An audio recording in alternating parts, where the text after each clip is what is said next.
Hah? Siapa yang tadi ngomong sakit juga itu? Hah? Banyak yang sakit ya. Nah, jadi ini tentang gas kromatografi juga. Jadi kita fokus ke apa topiknya minggu lalu? Jenisnya mem. Hah? Kita eh, fokusnya minggu lalu ke terutama ke ininya ya, jenis kolomnya juga ya. Kita pelajari, kalian masih ingat nggak, ada kapiler, kolom stack ya, stack kolom dengan kapilari kolom ya. Nah, dua kolom ini kita pilih berdasarkan jenis sampelnya ya. Jadi kalau sampelnya itu kompleks, kita harus pilih stack atau kapilari. Kapilari. Kapilari kan. Kapilari.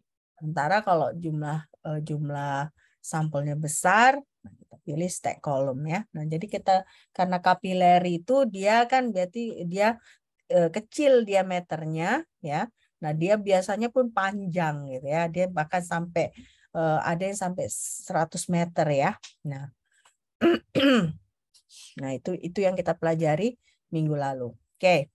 Nah, sekarang kita masuk ke detektornya. Jadi kalau sebenarnya kalau di kimia analitik ini ketika kita mempelajari suatu instrumen, kita mempelajari ke banyak sisinya, terutama ke bagian-bagian dari mesinnya juga gitu ya. Nah, jadi makanya di sini kita belajar detektornya. Kalau minggu lalu kita belajar jenis kolomnya, nah minggu ini kita belajar tentang detektornya. Nah, ini kalau misalnya nanti kita ujian, nah ada beberapa yang kalian harus hafal.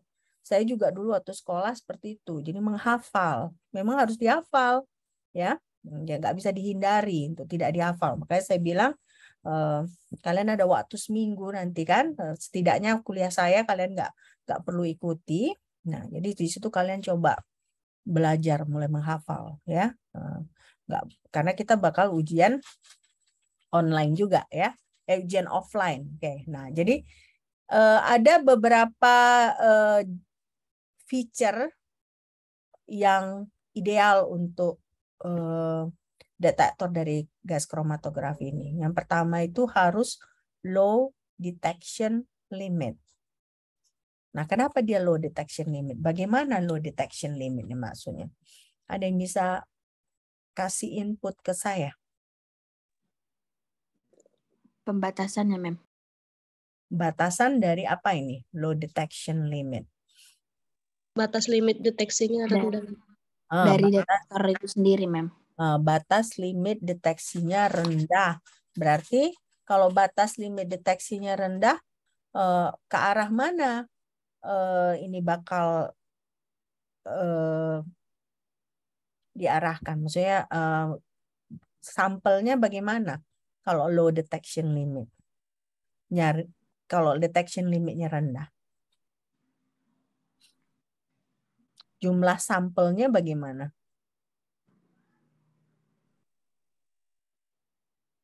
Halo? Dengar suara saya kan? Dengar, Mem. Jumlah Jadi, sampel dalam ukuran kecil, Mem. jadi kan kalau misalnya disebut low detection limit, berarti dia nggak perlu menggunakan sampel yang besar. Ya, nggak perlu menggunakan sampel yang dengan jumlah yang besar. Nah, jadi makanya kalaupun kita punya hasil sintesis gitu misalnya kan, kalau dia nggak low detection limitnya, berarti kan harus banyak sampel yang kita berikan, masukkan ke instrumen itu agar dapat terdeteksi, gitu ya. Nah, makanya kalau mau kita lihat secara ideal, nah detektor ini harus punya low detection limit. Oke. Nah, sekarang a linear response of wide range of solute concentration, which made quantitative work easier. Nah, jadi biasanya dia di sini harus linear responsnya. Jadi kalau nggak linear, kita nggak bisa gunakan secara kuantitatif.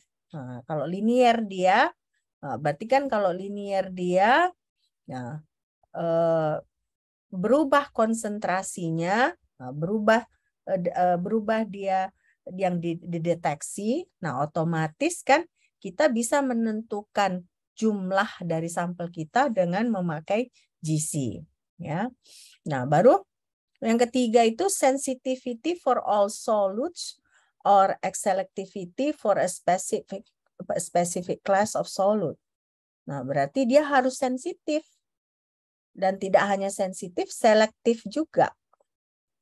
Makanya GC ini dia tidak hanya kuantitatif, tapi dia kualitatif. Ya, kuantitatif maksudnya kita bisa menentukan berapa banyak jumlah sampel yang kita punya. Nah, kalau kualitatif kan maksudnya kita bisa menentukan apa jenis sampel kita itu. Apa saja, ya. Nah, kalau misalnya kita mau jadikan dia sebagai kualitatif method, berarti kan dia harus sensitif. Dia harus bisa membedakan antara misalnya alkohol group atau ether atau methyl ester. Dia harus mampu membedakan itu agar kita bisa pakai GC ini sebagai kualitatif. Makanya ideal, detektor yang ideal itu dia harus sensitif dan dia harus selektif. Nah, berarti kalau dia bukan, makanya kalau misalnya kalian, salahnya kita nggak ada GC ya di jurusan. Nah, kebetulan mahasiswa saya kan lagi mengerjakan TA-nya. Nah, jadi mau memakai GC ini. Nah, jadi sebelum sampel dimasukkan ke tempat untuk menganalisa sampel tersebut, ditanyakan apa sampel targetnya. Nah, kira-kira apa yang mau kita buat? Sampel itu kira-kira isinya apa? Nah, murid saya kasih tahu ini. Nah, sesudah itu nanti diberitahukan ke operatornya. Nah, operatornya akan membuat sampel targetnya yang ini.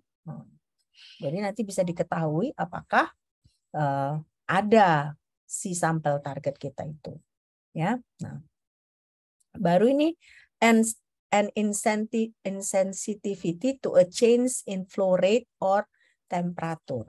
Nah, jadi berarti dia nggak boleh sensitif kepada flow rate atau kepada suhu. Artinya dia harus thermal stability-nya cukup tinggi. Kenapa? Karena kan kita akan buat flame detector gitu. Kalaupun kita punya liquid kan, kita harus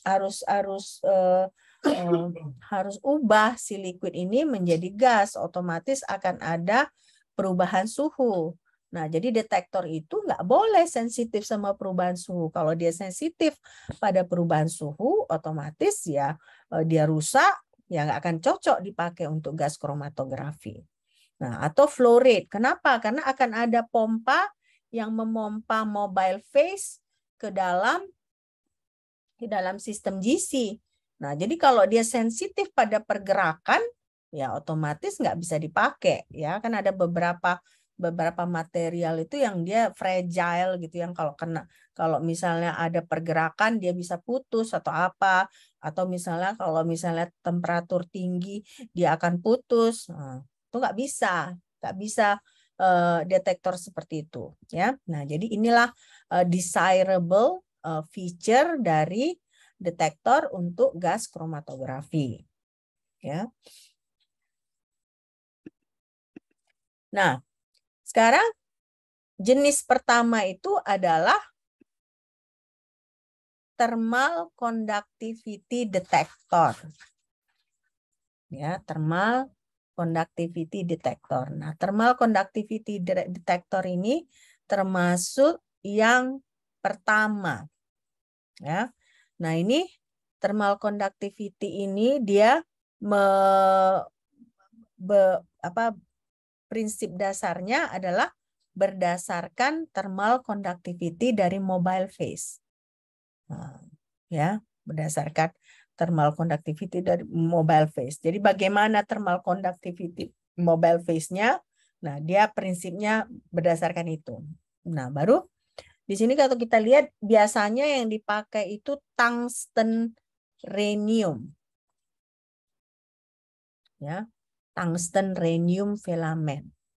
Nah, coba kalian lihat di Google dulu. Apa kelebihan tungsten itu? Coba kalian lihat di Google. Kenapa dipakai tungsten? Tungsten itu apa? Dia tidak Tungsten itu apa? kelebihannya tahan panas. Kelebihannya tahan panas. Nah, jadi masuk nggak ke salah satu kriteria? Masuk kan? Nah, kalau selain tahan panas apa? Tidak bereaksi memang. Tidak bereaksi. Memang nggak boleh bereaksi detektor itu dengan mobile face-nya kan? Nah, kalau bereaksi dengan mobile face-nya gitu misalnya, ya berarti dia nanti mobile face-nya itu yang dideteksinya. Ya kan? Jadi dia tidak bereaksi. Nah, kalau rhenium bagaimana?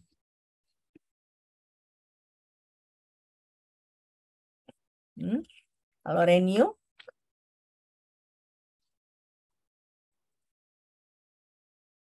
Superkonduktif.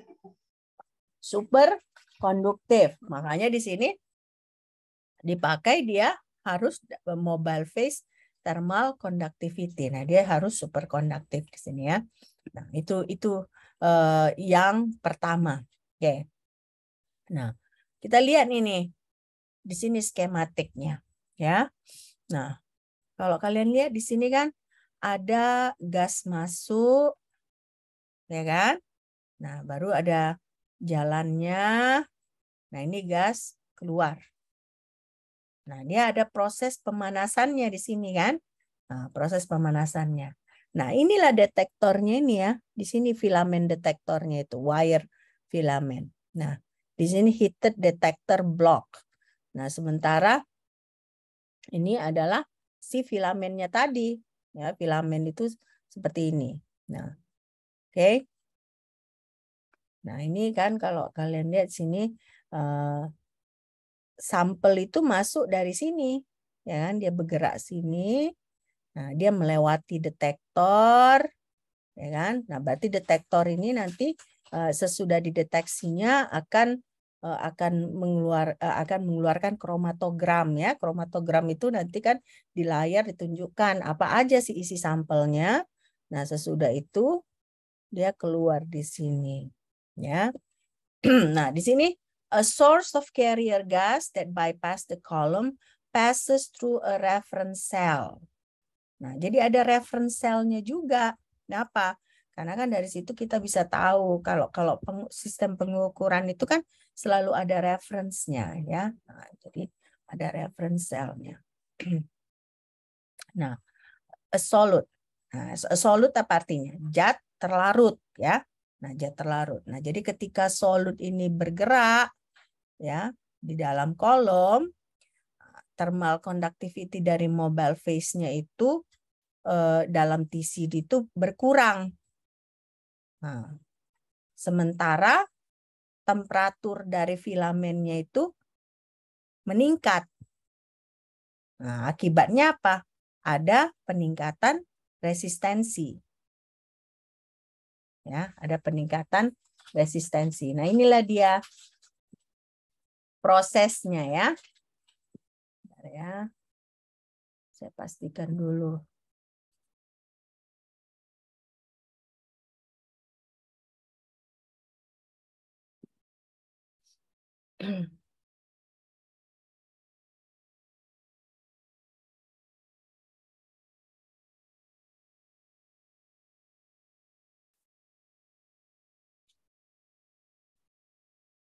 Oke. Nah, ini jadi resistensinya meningkat. Nah, sekarang reference cell-nya. Nah, reference cell ini adalah hanya si mobile phase-nya yang melewatinya. Nah, ini reference cell-nya apa gunanya? Nah, ini gunanya untuk mengkoreksi variasi yang bergantung pada waktu. Nah, contohnya apa aja? Contohnya misalnya flow rate-nya, pressure-nya, electrical power-nya. Kenapa? Karena ini semua bisa berpengaruh kepada resistansi dari si filamennya. Jadi makanya sebenarnya detektor ini kan dia sebenarnya seperti kayak ada prinsip electricity-nya gitu ya. Nah, nanti prinsip jadi kan dia lewat tadi kan apa tadi? Resistensinya meningkat. Nah, dari situ nanti kan ada kayak ada seperti sinyal ya, sinyal yang berkaitan dengan si sampel tadi gitu. Nah, nanti makanya ada amplifier namanya. Amplifier itu maksudnya apa? Supaya sinyal yang kita dapat dari proses interaksi antara detektor dengan sampel kita ini bisa dikuatkan gitu ya, dikuatkan supaya kromatogram yang kita dapat tuh bisa jelas gitu ya. Jadi makanya selalu setiap instrumen-instrumen kimia analitik ini dia sebenarnya prinsip dasarnya adalah electrical gitu. Ya, semua instrumen itu seperti itu. Nah, makanya dia selalu ada amplifier supaya sinyalnya kan sedikit kecil kan karena yang kita masukkan sampelnya kecil. Ya kan? Tadi sampelnya kecil. Jadi makanya sinyalnya pasti kecil. Nah, dia harus diamplify supaya dia jelas sinyalnya. Oke. Nah, sekarang kita mau melihat mobile phase and advantage ya. Nah, jadi kita lihat di sini bahwa semua zat terlarut itu akan mempengaruhi thermal conductivity dari mobile phase. Ya, makanya yang paling baik kita gunakan itu adalah thermal conductivity detector. Ya, jadi makanya di sini disebut thermal conductivity detector itu adalah universal detector. Maksudnya universal detector dia nggak spesifik gitu ya, nggak spesifik kalau pakai detektor ini harus ini sampelnya enggak, dia universal. Kenapa universal? Karena dia pengukurannya berdasarkan thermal conductivity. Nah, makanya di sini kan tadi kita sebutkan solut masuk bersama mobile phase ya. Akibatnya thermal conductivity dari si mobile phase dalam TCD-nya berkurang. Nah, karena dia berkurang, temperatur dari filamennya dia menaik. Nah, karena temperatur menaik, resistennya naik. Nah, karena resistennya naik kan berarti bisa diukur si sampel tersebut ya. Nah, kalau kalian lihat di sini ini saya salah ketik ya. Bentar dulu. Bentar ya.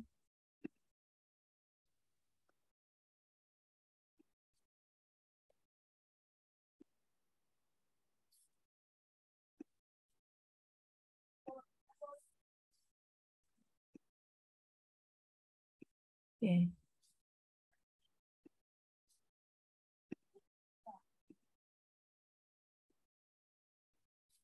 Oke, nah jadi linear konsentrasinya adalah 10 pangkat negatif 4 sampai 10 pangkat negatif 5 order of magnitude. Jadi nggak banyak gitu ya, kecil jumlah sampelnya. Oke. Nah, sekarang apa advantage dengan disadvantage-nya? Pertama, detektor ini non-destruktif. Nah, jadi artinya non-destruktif berarti dia tidak membuat sampel kita rusak. Ya, kalau tidak membuat sampel kita rusak, berarti kalau ada di GC itu disediakan di GC itu disediakan pendingin, ya. Nah, makanya di sini ada post detector cold trap. Nah, kita bisa recover sampel kita. Nah, sesudah kita recover sampel kita ini kan bisa kita pakai lagi sampel tersebut ke instrumen yang lain. Nah, misalnya kan ada proses sintesis yang rumit. Ya kan? Kalau ada proses sintesis yang rumit, sudah rumit prosesnya. Nah, ketika akhir sintesis itu pun hanya dapat misalnya 2 mili. Ya kan? Berarti kan karena rumit nggak mungkin berulang-ulang dilakukan. Ya kan? Nah, jadi kalau misalnya ini detektornya non-destruktif, berarti kan kita misalnya tadi mau pakai GC-MS. Nah, sesudah GC-MS kita mau pakai NMR misalnya untuk karakterisasi sampel kita. Nah, jadi yang dari si GC-MS yang sudah kita recover ini kita bisa pakai lagi untuk alat yang lain. Nah, jadi ini kelebihan dari CT/CD karena dia non-destruktif. Nah, jadi kita menghemat gitu ya. Jadi kita nggak perlu buat sampel yang banyak-banyak. Nah, mana dia low detection limit. Nah, dia selain dia low detection limit, dia juga non-destruktif. Nah, itu yang kelebihannya. Nah, tapi ada significant disadvantage-nya. Karena dia universal detektor, nah, berarti kan dia nggak spesifik kan? Nah, otomatis ada beberapa sampel dia poor detection limit-nya. Makanya kalau detektor itu, dia itu kita nggak bisa cukup satu jenis. Ya, karena kan begitu banyak jenis sampel kan. Jadi kalau dia dibilang universal pun, pasti ada beberapa analit, ya, beberapa jenis senyawa yang dia poor detection limit-nya. Oke.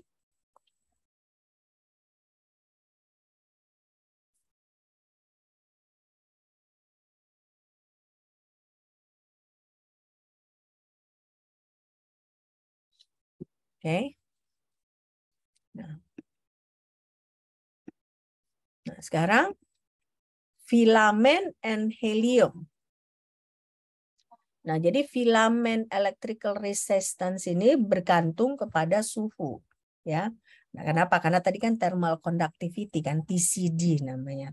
Nah, dia bergantung kepada thermal conductivity dari si mobile phase. Nah, makanya mobile phase yang sering digunakan itu adalah helium untuk TCD.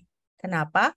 Karena si helium ini thermal conductivity-nya tinggi, ya, tinggi. Nah, akibatnya makanya kalau nanti kalian misalnya menggunakan GC-MS, ya, kalau detektornya adalah TCD, thermal conductivity detektor, nah biasanya helium lah yang digunakan sebagai mobile phase-nya.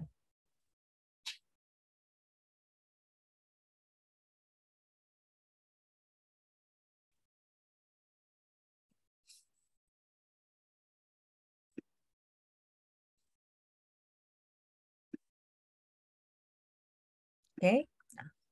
Nah, sekarang kita lihat di sini, ya. Nah, jadi ada namanya jenis keduanya adalah flame ionization detector atau FID, ya, flame ionization detector. Nah, kalau dari sini kan kita tahu ada ionization katanya, ya. Berarti di sini detektornya ini prinsip kerjanya bukan lagi kayak tadi. Kalau tadi kan ada kaitannya dengan thermal conductivity dan suhu, ya kan? Nah, tadi kan masuklah sampel. Nah, ketika masuk sampel, si thermal conductivity dari si mobile phase-nya akan menurun ketika berinteraksi, ya, dengan detektor. Nah, akibatnya kan tadi apa? Suhunya naik, baru resistensinya juga naik, ya kan?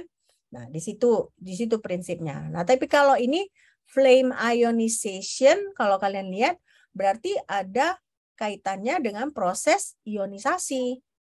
Ya, proses ionisasi. Nah, jadi makanya di sini the combustion of an organic compound in a high hydrogen air flame result in a flame that contains electron and organic cation.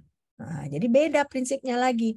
Di sini karena dia flame ionization detector, berarti di detektornya itu akan ada pemanasan, ya, akan ada flame. Nah, dari mana flame-nya itu? Flame-nya itu dari hidrogen dengan air yang mengandung elektron dan organik kation. Nah, apa cukup seperti itu? Nah, tidak. Kalau mau terjadi ionization harus di-apply voltage 300 volt. Berarti kalau ada voltage akan ada arus. Nah, arusnya di sini adalah 10 pangkat negatif 9 sampai 10 pangkat negatif 12 ampere. Kecil nggak ini? Kecil ya. Nah, makanya karena dia kecil, dia akan membutuhkan amplifier. Ya, jadi makanya selalu di alat-alat ini akan ada amplifiernya supaya dia bisa terbaca gitu ya. Nah, bisa terbaca. Nah, sekarang kita lihat ini skematiknya ya. Nah, beda kan sama yang tadi? Yang tadi kan gas masuk, ada filamen, baru gas keluar. Nah, baru ada detektor heated block. Nah, dia heated block, bukan flame. Nah, sementara yang ini ya, ini masuk udara. Nah, ini ada kolomnya. Nah, hidrogen masuk di sini, ya kan? Hidrogen masuk di sini, nah menyentuh si flame ini, ya kan? Nah, ini ada lagi igniternya, ya kan? Nah, baru makanya di sini bedanya dia ada power supply. Nah, karena dia harus diaplikasikan voltase. Nah, baru otomatis di sini akan ada kolektornya yang artinya dikumpulkan di situ nanti si kation ionnya ya. Nah, jadi makanya setiap detektor itu berbeda prinsip kerjanya, ya kan? Nah, kalau kita lihat di sini kan, the eluent from the columns mixed with hydrogen burn. Nah, di sini dia dipanaskan. Nah, proses pemanasannya itu namanya reaksinya adalah combustion. Ya. Nah, si combustion ini akan menghasilkan elektron dan kation dari CHO. Nah, baru kan dihasilkanlah di sini elektron dengan kation CHO tadi kan. Nah, ini ada power supply. Nah, si power supply ini kan berarti ada voltase. Nah, akibatnya kan bisa arus berjalan. Kalau misalnya nggak ada voltase ini, nggak bisa dia arus berjalan. Jadi elektron yang ada di sini nggak akan bisa dikumpulkan di sini, ya, di kolektor ini. Jadi makanya harus diaplikasikan voltase supaya elektron yang dihasilkan dari pemanasan dengan flame ini bisa bergerak masuk ke kolektor ini, dan akibatnya kita bisa mendeteksi apa sampel kita itu ya, mendeteksi secara kualitatif ataupun kuantitatif. Oke. Nah, jadi makanya di sini the collector gives a current that is proportional to the concentration of cation in the flame. Nah, jadi makanya arus yang diukur di sini berbanding lurus dengan jumlah konsentrasi dari si kationnya.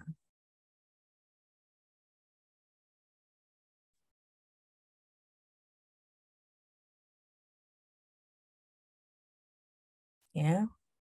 Nah, sampai di sini ada pertanyaan? Mem, untuk flame-nya itu ada suhu maksimal nggak? Tunggu ya, suhu maksimal dari flame-nya. Iya. Dulu ya, saya cari dulu ya.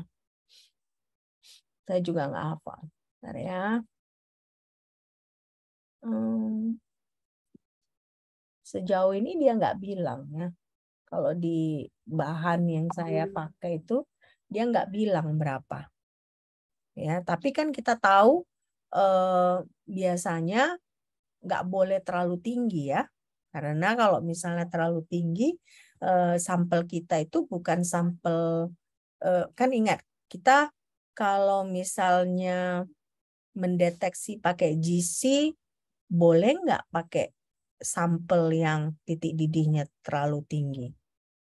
Nggak boleh kan? Nah, jadi otomatis tidak akan mungkin lebih dari 400 derajat Celcius. Paling juga maksimum 400 derajat Celcius.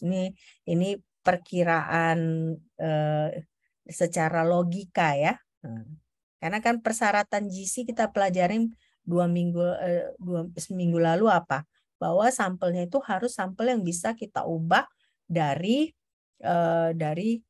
liquid ke gas. Makanya nggak pernah kita misalnya mendeteksi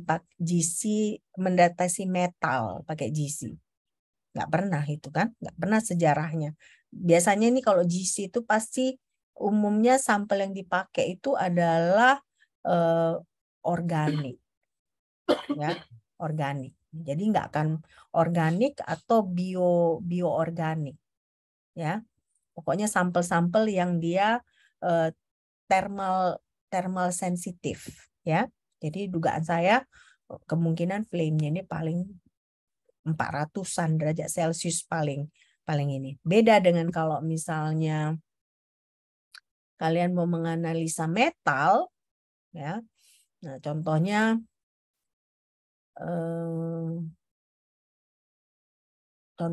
misalnya kalau kalian mau menganalisa metal atau misal ya kalau menganalisa metal itu paling enggak harus bisa misalnya sampai 1000 derajat Celcius gitu. Karena banyak metal-metal itu kan dia baru meleleh itu di atas 1000. Nah, coba lihat di internet. Tungsten itu berapa titik lelehnya? Coba.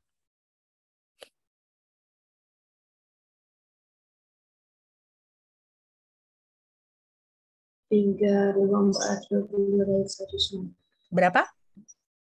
3,422 mem. 3,422 derajat Celcius. 3.422 derajat. 3.000-an kan? 3.000-an derajat Celcius kan? Nah, misalnya gini. Tadi TCD itu kan menggunakan tungsten rhenium. Benar nggak tadi kan? Nah, jadi kalau begitu nggak akan mungkin temperatur di dalam GC itu sampai 1000. Nggak akan mungkin, ya kan?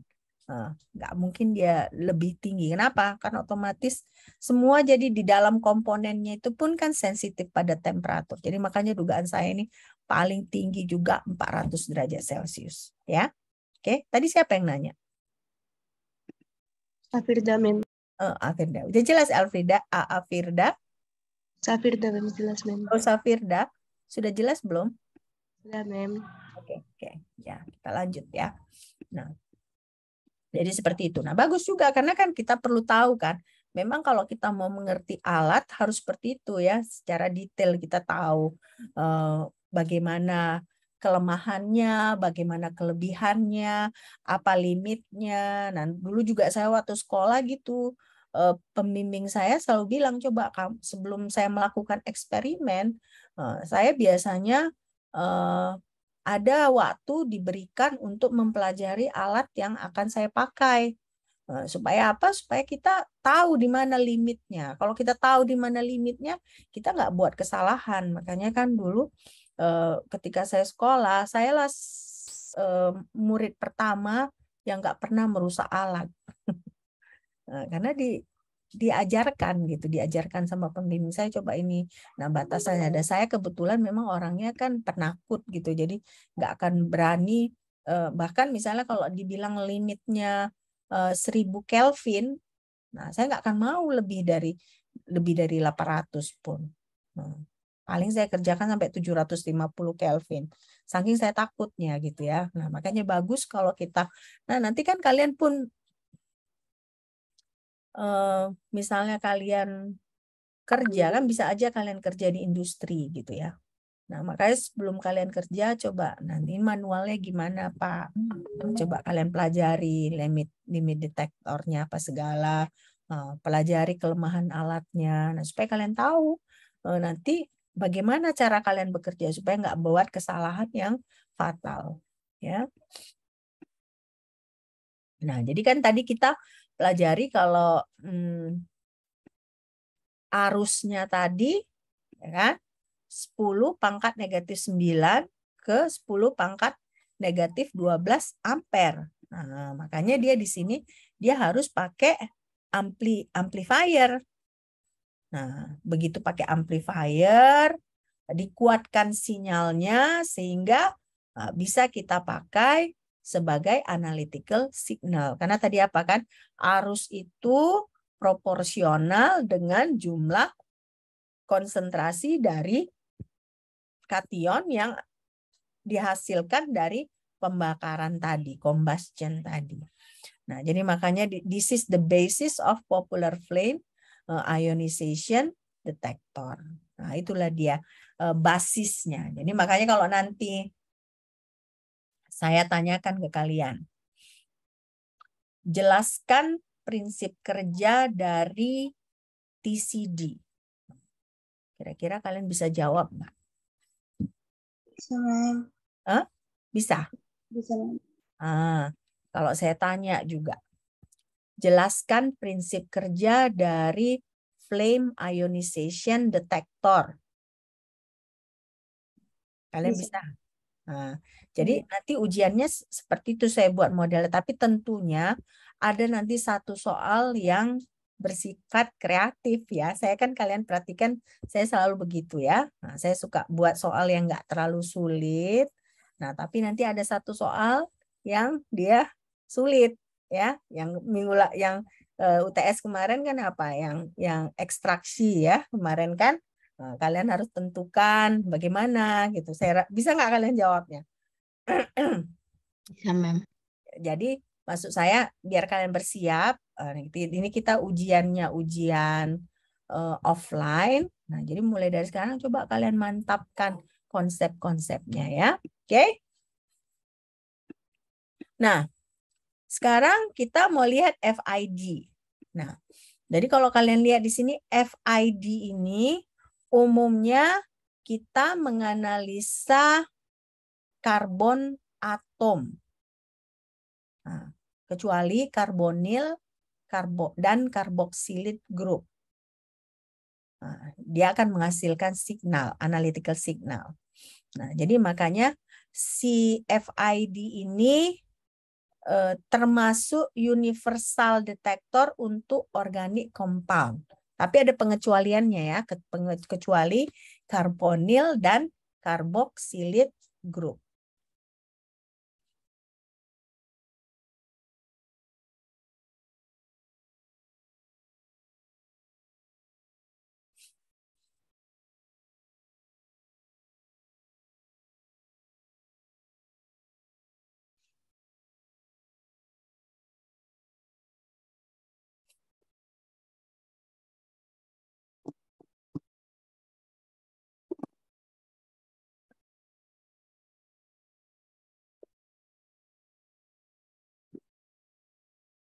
Oke.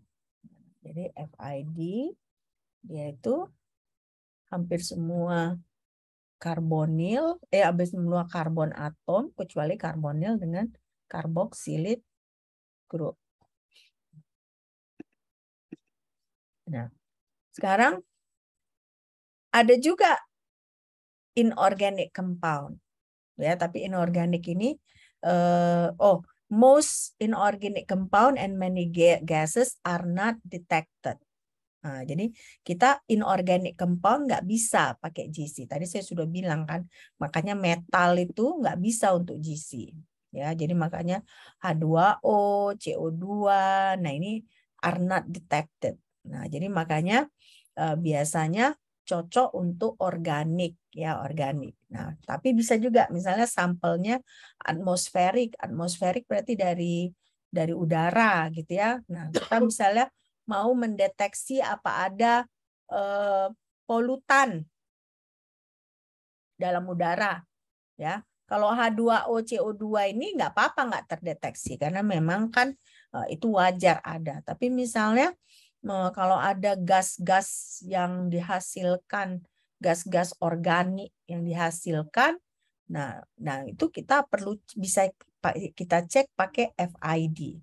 Nah, atau misalnya aqueous environmental sample. Jadi sampel dari sungai, ya, sampel dari kolam-kolam, ya kan, dari laut. Misalnya kalian contohnya gini. Makanya sebenarnya ilmu analitik ini banyak kaitannya dengan ilmu lingkungan, ya, ilmu lingkungan. Kenapa? Karena alat-alat yang kita pelajari di kimia analitik ini banyak dipakai untuk lingkungan, ya. Nah, ada waktu itu saya ikut seminar, ya. Nah, kebetulan pembicaranya spesifikasinya adalah kimia analitik. Nah, beliau termasuk orang yang sudah accomplished, ya, banyak melakukan penelitian kerjasama dengan Jepang, ya. Nah, yang mereka lakukan penelitiannya adalah mereka memakai GCMS waktu itu, dan mereka membandingkan kualitas udara di Tokyo dengan di Jakarta dengan pakai instrumen-instrumen analitik. Nah, jadi makanya di sini kita bisa FID ini bisa untuk meneliti atmosferik, yang berarti dia kan dalam bentuk gas kan, nah atau dalam bentuk aqueous, ya. Nah, apa advantages dari FID ini? Nah, pertama detection limitnya. Detection limitnya 2 or 3 order magnitude smaller than TCD. Jadi bahkan lebih kecil lagi dari TCD. Ya, jadi sedikit.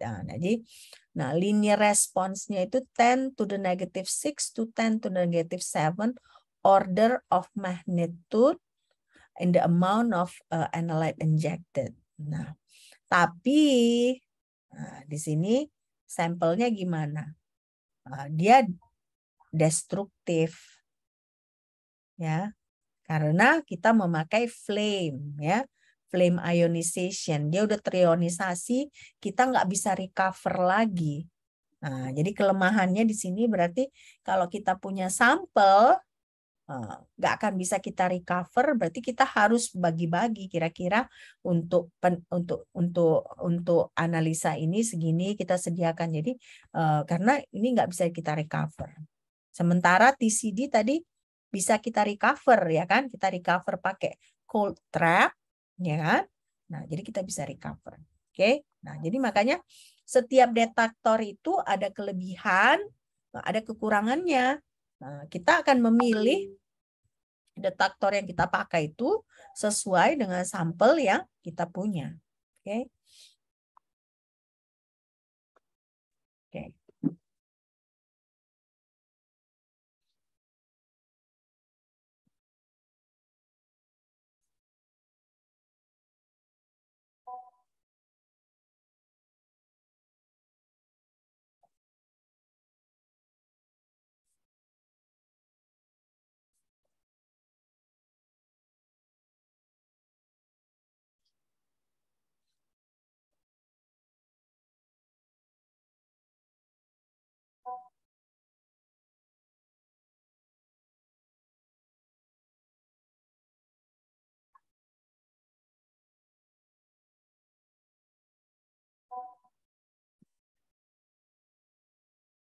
Oke.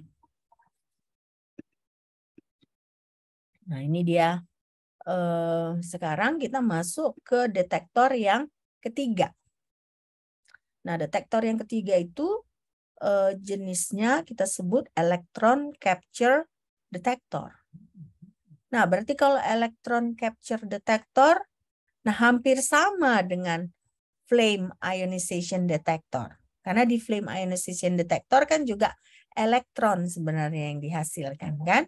Nah, elektron tapi dia melalui flame, ya kan? Nah, ini dia kita tidak ada lihat di sini flame-nya. Yang ada itu adalah katoda dan beta emitter. Ya, ini katodanya yang hitam, ya kan? Yang hijau adalah beta emitter. Nah, tetap selalu karena ini adalah gas kromatografi, ada gas carrier in, ya kan? Nah, di sini dia posisi dari si elektron di detektornya. Nah, karena dia elektron capture, berarti di detektornya itu harus ada katoda dan anoda dan ditambah beta emitter. Ya, beta emitter ini mungkin seperti yang melepaskan beta gitu ya, beta. Oke, nah baru ada di sini kalau kalian lihat karena ini berinteraksi dengan si detektor ini, nah elektronnya pergi ke sini, ya kan? Nah baru gasnya keluar. Ya.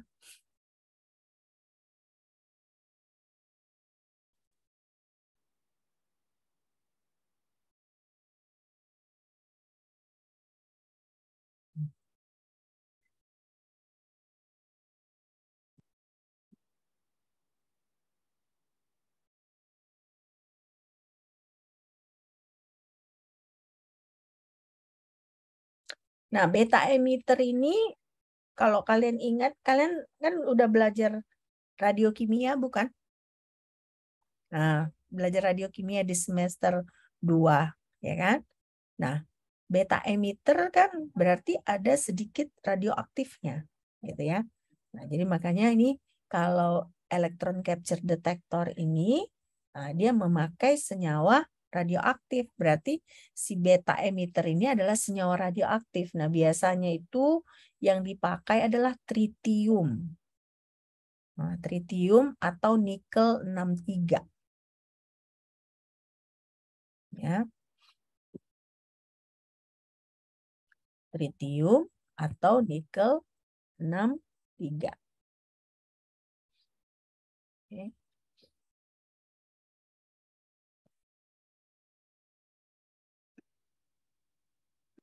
Oke. Nah, consists of beta emitter. Nah, ini dia beta emitter, such as 63 nickel. Nah, jadi dari 3 detektor yang kita pelajari ini masing-masing unik ya. Nah, masing-masing unik. Dia ada yang thermal conductivity. Nah, berarti dia berdasarkan suhu dengan konduktivitas, ya kan? Nah, yang kedua dia ada memakai flame. Nah, jadi pemanasan. Nah, yang ketiga uniknya ada yang memakai radioaktif, beta emitter. Nah, atau 63 nikel di sini ya. Oke, jadi masing-masing detektor ini ada keunikannya. Nah, jadi kita lihat di sini proses dalam elektron capture detector ini. Pertama, elektron diemisikan dari elektron yang the emitted electron ionize the mobile phase. Nah, jadi kan ini tadi kalau kalian lihat dia menghasilkan elektron, ya kan? Si beta emitter ini kan. Nah, jadi ketika lewat di sini si mobile phase-nya, jadi mengalami proses ionisasi. Nah, jadi karena ada proses ionisasi, ya kan? Si solutnya itu kan biasanya solutnya itu yang trionisasi tentunya dalam mobile phase itu kan, ya. Nah, makanya di situ karena ada proses ionisasi, current-nya dia berkurang, menurun, ya kan? Nah, inilah yang menjadi sinyal, analytical sinyalnya. Nah, jadi si detektor menghasilkan elektron. Nah, elektron ini akan mengionisasi sampel dengan mobile phase-nya. Nah, akibatnya arus berkurang. Kenapa berkurang arus? Karena si sampelnya itu afinitasnya tinggi, ya kan? Nah, afinitasnya tinggi. Nah, itulah yang menjadi sinyal dari si sampelnya itu. Ya. Nah, sekarang berarti si ECD ini cocoknya bagaimana? Nah, si ECD ini highly selective untuk zat terlarut yang mempunyai functional group, elektronegatif functional group. Nah, bagaimana elektronegatif functional group? Jadi kalau kalian punya halogen, nitro groups, berarti yang ada negatif gitu ya. Cl negatif, F negatif, ya, Br negatif. Nah, itu dia sensitif dengan memakai ECD. Karena kan harus ada dia berinteraksi dengan elektron itu kan, elektron yang dari beta emitter itu tadi, ya kan? Nah, tapi dia tidak sensitif dengan amin, alkohol, dengan hidrokarbon. Nah, jadi di sini kelemahannya dia detection limitnya dia excellent, ya, tapi selectivity-nya dia ya hanya beberapa functional group yang dia cocok.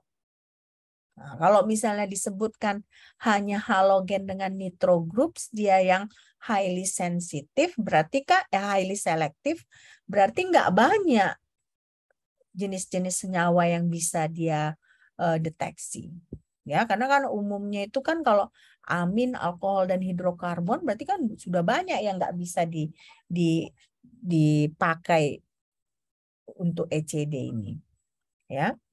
Nah, tapi detection limitnya dia excellent. Nah, hanya dia tidak selektif. Nah, berarti kalau dalam hal ini kita nggak bisa pakai untuk kualitatif, ya. Nah, lebih cocok untuk kuantitatif. Nah, kalau pakai kualitatif itu kan dia harus selektif ke banyak macam, ya. Nah, kalau hanya ke ini kan berarti hanya yang ini kita bisa gunakan sebagai kualitatif. Tapi kalau amin, alkohol, dan hidrokarbon, kita sudah jelas kita apa sampel kita, cuman kita mau tahu berapa banyaknya, nah kita bisa pakai ECD ini. Oke? Nah, masuk kita ke mass spectrometer.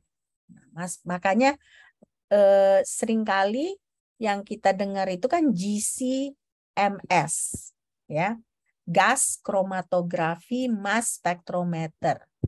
Nah, mass spectrometer ini juga sebenarnya adalah detektor, ya, detektor. Nah, tapi uniknya dia bisa menentukan berapa banyak sampel yang kita punya. Nah, tapi dia juga bisa menjadi alat kualitatif, ya. Di sini prosesnya bagaimana? Jadi mass spectrometer ini dia pertama di-ionize molekul gasnya. Nah, dia menggunakan energi. Nah, jadi ini beda lagi ya. Sufficient energi untuk mengionize gas. Nah, baru sesudah itu dipecah-pecah jadi molekul ion yang lebih kecil. Nah, ion-ion ini kan ada perbedaan mass to charge ratio. Nah, mass to charge ratio. Nah, jadi makanya karena dia ada beberapa mass to charge ratio-nya, makanya bisa dipisahkan, ya. Biasanya nggak satu sampel itu bisa dipecah jadi beberapa ion gitu ya. Nah, tiap ion itu ada perbedaan mass to charge ratio-nya. Nah, dia bisa dipecahkan. Nah, sesudah dipecahkan, dia dipisahkan menggunakan medan magnet atau medan listrik. Ya, medan magnet atau medan listrik.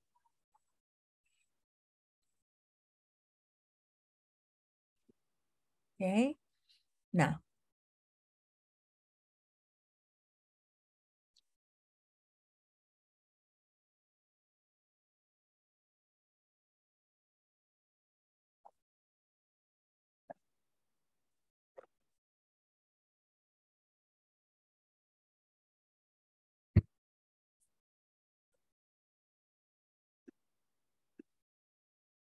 Nah, jadi makanya si mass spectrometer itu, nah, saya tadi udah bilang kan, dia bisa sebagai kuantitatif, bisa sebagai kualitatif.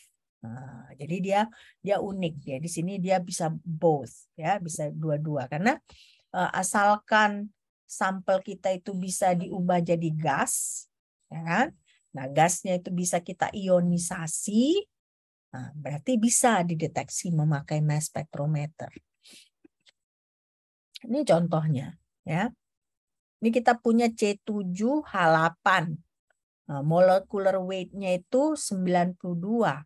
Nah, ketika kita masukkan ke dalam mass spectrometer, nah, dia bisa jadi 3 ion. Ionnya yang pertama C5H5+, C7H7+, dengan C7H8+.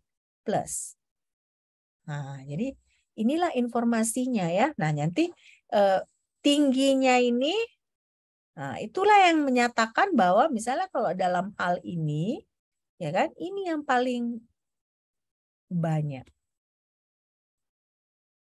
Ya. Nah, jadi ini unik untuk toluen. Berarti jumlah toluen yang ada itu ya dia yang dominan di sampel ini. Ini enggak dominan ini kan. Nah, dia bahkan di bawah 20 ya kan. Sementara ini 100 berarti dialah yang dominan. Nah, ini dia ada sedikit lah. Dia mungkin sekitar 70% gitu. Nah, ini makanya kita tidak hanya kualitatifnya, kuantitatifnya pun bisa kita ukur ya. Nah, jadi mass spectrum for toluen, highlighting the molecular ion in green, ya kan? And 2 fragment ion in blue and red. Ya, blue and red. Nah, ini dia toluennya. Oke. Nah, sekarang berarti kita lihat dulu bagaimana skematiknya. Nah, skematiknya seperti ini. Nah, kita punya ABC, ya kan? Nah, ABC ini adalah sampel kita. A adalah sampel kita. B ini kemungkinan adalah gasnya gitu ya, gasnya. Nah, ini masuk ke dalam, ya kan? Ini adalah kumparannya, ya kan? Nah, masuklah A di sini. Nah, ini proses ionisasinya, MS ion source kan. Berarti di sini ketika masuk A berubah menjadi ion. Nah, ditambah lagi ada fragmen-fragmennya. Tadi kan toluen juga kan ada fragmen-fragmennya kan. Nah, ada selain si toluennya sendiri, nah ada juga fragmen-fragmennya. Nah, masuk ke mass analyzer. Nah, jadi kita bisa ketahui berapa banyak si A-nya itu. Ya, dari sini kan yang merah ini adalah sampel yang kita masukkan. Nah, ini yang Z+, Y+, X+ ini adalah karena di dalam A ini kalau terionisasi ini ada. Nah, jadi makanya prosesnya seperti ini ya. Nah, ini namanya parent ion. Si A+ ini namanya parent ion. Sementara yang kecil-kecil ini adalah fragment ion. Ya, fragment ion. Oke. Nah, jadi masuk sampel masuk di GC. Nah, GC punya detektor. Nah, detektornya apa? Detektornya mass spectrometer. Nah, jadi masuk si A ini masuk pertama ke MS ion source. Nah, ketika masuk ke MS ion source, terionisasilah A itu. Terionisasi terdiri dari parent ionnya, baru fragment ionnya. Nah, sesudah terionisasi, dianalisa memakai mass analyzer. Nah, jadi A+, X+, Y+, Z+. Nah, akhirnya muncullah kromatogramnya. Inilah kromatogramnya. Oke. Nah, Nah, ini the ions enter the mass analyzer with separate them by their mass to charge ratio. Nah, jadi ini kan tadi kita bisa lihat dia dipisahkan berdasarkan mass to charge ratio-nya. Nah, kita contohnya tadi si toluene tadi kan ini dia parent ion-nya kan. Yang biru sama yang merah ini adalah fragment ion-nya. Kalau kalian lihat di sini kan mass to charge ratio-nya yang ini sekitar 65 lah gitu ya. 63 kali ya. Nah, sementara 65. Sementara si yang hijau dia adalah 92. Nah, sementara yang biru adalah 91. Jadi dipisahkan berdasarkan mass to charge ratio-nya. Oke. Saya rasa kita akhiri dulu ya. Saya masih batuk sekali nih. Ya, jadi kita akhiri dulu.